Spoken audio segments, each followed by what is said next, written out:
Price the Lord. ஆண்டவராகிய இயேசு கிறிஸ்து நாமத்தினாலே உங்கள் யாவருக்கும் அன்பின் காலை வாழ்த்துக்கள். இந்த காலை தியான நிகழ்ச்சி மூலியமாக உங்களை சந்திப்பது மிகவும் சந்தோஷம். கர்த்தரின் கிருபையும் சமாதானமும் உங்களுக்கு பெருகுவதாக. ஒரு வசனத்தை வாசித்து கர்த்தருடைய வார்த்தையை தியானிப்போம். 1 சாமுவேல் 16:11. உன் பிள்ளைகள் இவ்வளவுதானா என்று ஈசாய் கேட்டான். அதற்கு அவன், இன்னும் எல்லாருக்கும் இளையவன் ஒருவன் இருக்கிறான், அவன் ஆடுகளை மேய்த்து கொண்டிருக்கிறான் என்றான். அப்போது சாமுவேல் ஈசாயை நோக்கி, ஆள் அனுப்பி அவனை அழைப்பி, அவன் இங்கே வருமட்டும் நான் பந்தி இருக்க மாட்டேன் என்றான்.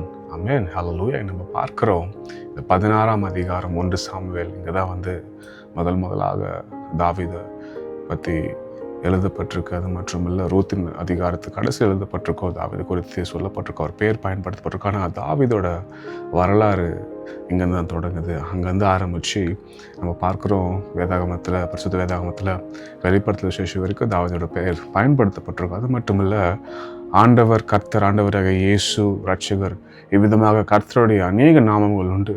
அதுக்கப்புறம் அதிகமாக ஒரு மனிதனோட பேர் வேதத்தில் பயன்படுத்தப்பட்டதுன்னா நிச்சயமாக தாவீதின் பேர் தான். கிட்டத்தட்ட 1000 தடவைக்கு மேலாக, ஏறக்குறைய சொல்லணும்னா 1028 முறை தாவீதோட பேர் வேதாகத்தில் குறிப்பிட்டப்பட்டிருக்கு. அது மட்டும் இங்கே பார்க்குறோம், சாமுவேல் தாவீதை தேடி வராரு. ஈசாயாக்கு 7 பிள்ளைகள், அங்கே 6 பிள்ளைகளை கொண்டு நிற்க வைக்கிறாரு. ஏன்னா சவுல் கர்த்தரால் தள்ளப்பட்டு அடுத்த ராஜாவை தெரிந்து கொள்ளணும்னு சாமுவேல் கர்த்தர் அமைச்சு ஈசா வீட்டில் போயிட்டு தெரிந்து கொள்ள சொன்னால் யாருன்னு சொல்லலை. ஆனால் அங்கே போயிட்டு நீ போ, நான் சொல்கிறேன்னு கர்த்தர் சாமுவேல் சொல்கிறாரு. சாமுவேல் வராரு. இங்கே பார்க்குறோம் தாவீதுக்கு அந்த பந்தியில் இருக்க ஒரு தகுதியற்றவனாக இருந்தான். அது மட்டுமல்ல, இங்கே பார்க்குறோம் ஆமென், சாமுவேல் கேட்குறாரு ஈசா கிட்ட, இது மாதிரி உன்னை யாருன்னா இருக்கிறாங்களாப்பா, அவனுக்கு பசங்க இருந்தால் சொல்லுன்னா. அப்போ சொல்கிறார், ஒருத்தர் இருக்கிறான், ஆடு மேய்த்திட்டு இருக்கான் அப்படின்னு. ஆனால் சாமுவேல் சொல்கிறாரு, போய்ட்டு அவனை கூட்டிட்டு வா அப்படின்னு. நம்ம பார்க்குறோங்க எவ்விதமாக தாவீதை குடும்பத்தார், சொந்த குடும்பத்தார் இல்லையா, அதே போல் தாவீதை போல் உங்களையும் சொந்த குடும்பத்தார் அலட்சியப்படுத்திருக்கலாம். வேலை ஸ்தலத்தில் அசட்டை பண்ணியிருக்கலாம், உங்களை ஒதுக்கி வைத்திருக்கலாம், உங்களை அவமானப்படுத்திருக்கலாம், அசிங்கப்படுத்திருக்கலாம். தாவீது அப்படிதான் தள்ளப்பட்டவன், அவன் ஒதுக்கி வைக்கப்பட்டவன், அவனை அசட்டை பண்ணாங்க, அவனை அவமானப்படுத்தினாங்க. அது மட்டுமல்ல, அவனை ஒரு மனுஷனோட மதிக்கலை. அவ்விதமாக தள்ளப்பட்ட ஒரு மனுஷன் தான், அசிங்கப்பட்ட ஒரு மனுஷன் தான், அவமானப்பட்ட மனுஷன் தான். அவனுக்கு ஒன்றுமே இல்லை, அவன் யாருமே இல்லைன்னு அவனை ஒதுக்கி வச்சான். ஆனால் கர்த்தர் பாருங்க, எவ்விதமாக வசனம் சொல்கிறது. அதே அதிகாரம் 16 13 வசனம் எவ்விதமாக சொல்கிறது. அப்போது சாமுவேல் தைலக்கொம்பை எடுத்து அவனை அவன் சகோதரர் நடுவில் அபிஷேகம் பண்ணினான். அந்நாள் முதற்கொண்டு கர்த்தருடைய ஆவியானவர் தாவீதின் மேல் இறங்கி இருந்தார். ஆமென். பார்க்கிறோம் எவ்விதமாக சாமுவேல் தாவீதை அவங்க சகோதரர் முன்னால் அபிஷேகம் பண்ணார். அந்த அபிஷேகம் ஏன்னா தாவீது அசட்டை பண்ணப்பட்டவன். அவனை அவமானப்படுத்தினாங்க, அவனை அசிங்கப்படுத்தினாங்க, அவனை ஒரு ஆளா மதிக்கல. அந்த தாவீது தான் கர்த்தர் தெரிந்து கொண்டு அபிஷேகம் பண்ணினார். அது மட்டும் இல்லை, அவன் கருத்துல அதிகாரம் கொடுக்கிறாரு.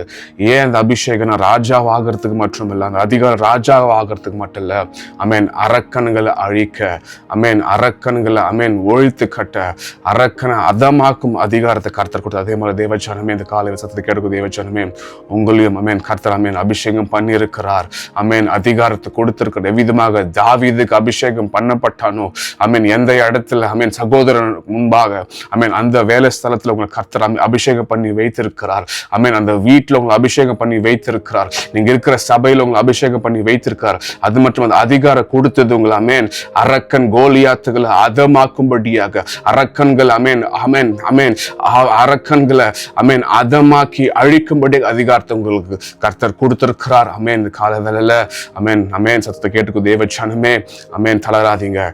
தள்ளப்பட்டிருக்கலாம், எவ்விதமாக தள்ளப்பட்ட கல்லு அது கட்டிடம் தாங்கும் மூலக்கல்லாயிற்று. அதே போல் உங்களையும் கர்த்தர் நிச்சயமா வல்லமையா பயன்படுத்துவார். கண்ணில் மூடி ஜெபிக்கலாம். நல்ல தகப்பனே பா, அந்த கால வெள்ளம் சத்தத்தை கேட்க பாராட்டின கிருபைக்கு நன்றி தகப்பனே. அமேன். Thank you father. தாவீது அமேன், ஹீசா அமேன், அமேன் சகோதரர்கள் ராஜா அழைக்காத அந்த பந்திக்கு ராஜா அமேன். Thank you father.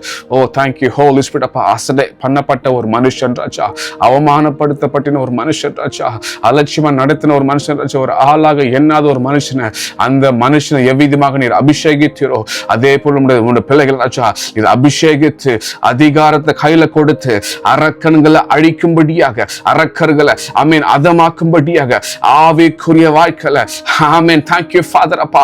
அந்த எல்லைகள்ல ஆமீன் வாழும்படிய கிருபை பாராட்டுகிறாச்சா. ஓ தேங்க்யூ ஹோலி ஸ்பிரிட் அப்பா. ஆமீன். ஒரு மறுரூபம் உண்டாகட்டும், ஆவிக்குரிய வாழ்க்கையில் ஒரு மறுரூபம் உண்டாகட்டும் ராஜா. அந்த அபிஷேகம் அமீன் சாமுவேல் எடுத்து அந்த தைல கொம்ப ஓ தாவீது சிரசின் மேல ஊற்றுவது போல உங்களுடைய பிள்ளைகள் மேல ஊற்றப்படுவதாக ராஜா. ஓ ஒரு அபிஷேகம் இறங்குவதாக ஆமீன். அதிகாரம் நீ தந்தீர் ராஜா. ராஜாவாக்கு மட்டுமல்ல, அரக்கன்களை அழிக்கும் அதிகாரம் ஆமீன். ஆவிக்குரிய மண்டலங்கள்ல அரக்கன்களை அழிக்கும் அதிகாரத்தை தந்தலும்படி ஜெபிக்கிறோம். அப்ப கொடுக்கிறோம் ராஜா. பிள்ளைகளை உயர்த்துங்க, அபரீதமா ஆசீர்வதிங்க. இயேசுவின் நாமத்தில் ஜெபிக்கிறோம் நல்ல பிதாவே. ஆமென். Praise the lord. கர்த்தர் உங்களை ஆசீர்வதிப்பாராக.